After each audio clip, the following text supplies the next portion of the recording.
Hey Twilio.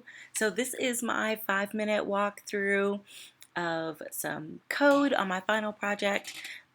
This is code for the village. I included links to my front end and back end GitHub repositories on my resume, so feel free to kind of dig through my code a little bit yourself.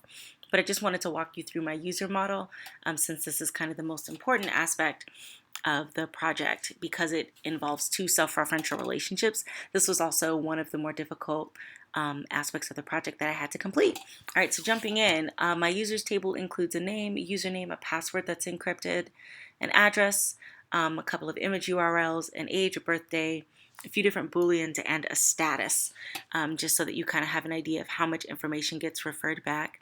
The idea of the app is that users can add people to their village, which is a larger community, as well as to their immediate family, which is a smaller community. Hence the reason I decided to incorporate two self-referential relationships. The first one is connections. So a connection would belong to a user as well as belonging to a connected user. So the user who makes the connection and the user that they're trying to connect to. So here in my user model, of course, I have many connections as well as many people that I created a connection with. I also have many connectors, meaning someone else created this connection with me, as well as connector users that references the people that created that connection with me. And this entire self-referential relationship here, this bidirectional relationship, refers to village relationships. So people who are in my community, not necessarily in my immediate family. This next one, of course, is within the immediate family, and it's the same structure as it is above, just named differently. So I have many family members as well as many related users, meaning people that I'm claiming I'm related to, as well as many family members, people that say that they're related to me, and members, the people that make that claim. Calendar and events here were two stretch goals that got semi-built out in the back end, but didn't get completed in the front end because I considered those stretch goals. So we're going to just scroll past that for now. And then I also created some custom methods here to identify who the children of this user instance would be, who their parents would be, who their siblings would be, everyone in their village if I wanted to return an array of all of those user objects, as well as everyone in their family.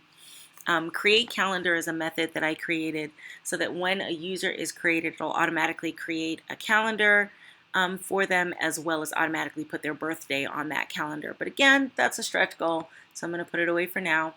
I did test all of these and they're working. Yay! All right, so moving on to our users controller. I did decide to do full CRUD. I'll kind of scroll through it kind of slowly for you.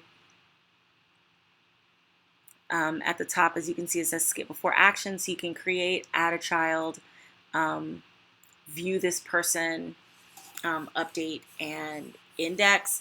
And some of these are going to change. Update shouldn't be on here. Add child shouldn't be on here. I put those on there so that I could work, so that I could get some coding done. Profile only shows up if the user is logged in. Add child should be the same eventually. I do have a delete or destroy method down here, but I opted not to use it. And of course, I have some private methods down here. All right, on quickly to our serializer. I think I'm running out of time. I did run into some issues with this. I wanted to be able to create some custom JSON that would return not only the user that I was fetching for, but also everyone that they're related to. So their village, their family, their children, parents, as well as all of the other details that I wanted to come back with them. But I ran into some issues. I kept getting an error that said stack level too deep because for each user it was trying to return their village, and then for that village trying to return their village, which included the same people, and it got really ugly really fast. So I created some custom methods here in my serializer that would allow me to iterate over each member of that person's village and just return the information that would actually be relevant to me on the front end. Without me needing all of the information from that user unless I'm logged in as them.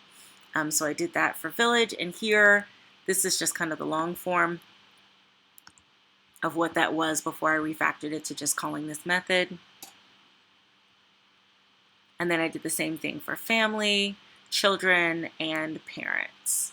So hopefully that kind of gives you some good insight into my user model and what I'm capable of doing in terms of building out an entire has-many-through relationship. And hopefully you have more questions for me and I'll be able to answer them in an interview. Thank you.